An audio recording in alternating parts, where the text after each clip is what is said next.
عالم بابا نے جاوید کی ہاتھ سے پانی لے کر کملی کی منہ پر چھڑکا تو کملی مارے تکلیف کی زمین پر دھری ہو گئی اور زور زور سے چلانے لگی، رک جاؤ، سب بتاتی ہوں۔ یہ بہت خوبصورت تھی، روز اپنے ماں کے ساتھ جہاں گھاس کاٹنے آتی تھی، مجھے اس کو دیکھ کر خود سے نفرت ہوتی تھی، اس لیے میں نے اسے جکڑ کر اس کی خوبصورتی ختم کر دی۔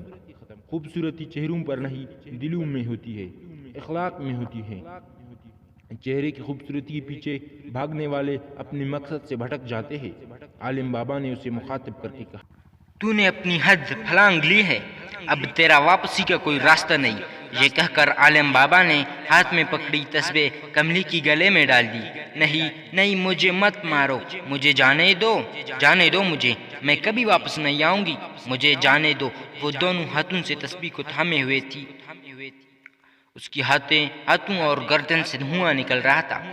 وہ بہت اذیت میں زمین پر تڑپ رہی تھی۔ دھواں آہستہ آہستہ پھیل گیا اور اس کی آواز آنا بند ہو گئی۔ جیسے دھواں ختم ہوا، کملی زمین پر بے ہوش پڑی نظر آئی۔ عالم بابا نے اس کے چہرے پر پانی چھڑکا تو وہ اٹھ کر بیٹھ گئی اور سر پر دوپٹہ ٹھیک کرنے لگی۔ یہ ہم کہاں ہیں؟ مجھے کیا ہوا تھا بیٹی؟ بس اب ایک تکلیف تھی جس کا علاج ہو گیا، شاباش، یہ پانی پیو اور ہم گھر چلتے ہیں۔ شاباش جاوید پتر، میں نے تیرے جیسا بہادر جوان نہیں دیکھا۔ عالم بابا نے جاوید کا کندھا تھپتھپاتے ہوئے کہا۔ جب وہ گاؤں پہنچے تو فجر کی اذان ہو رہی تھی۔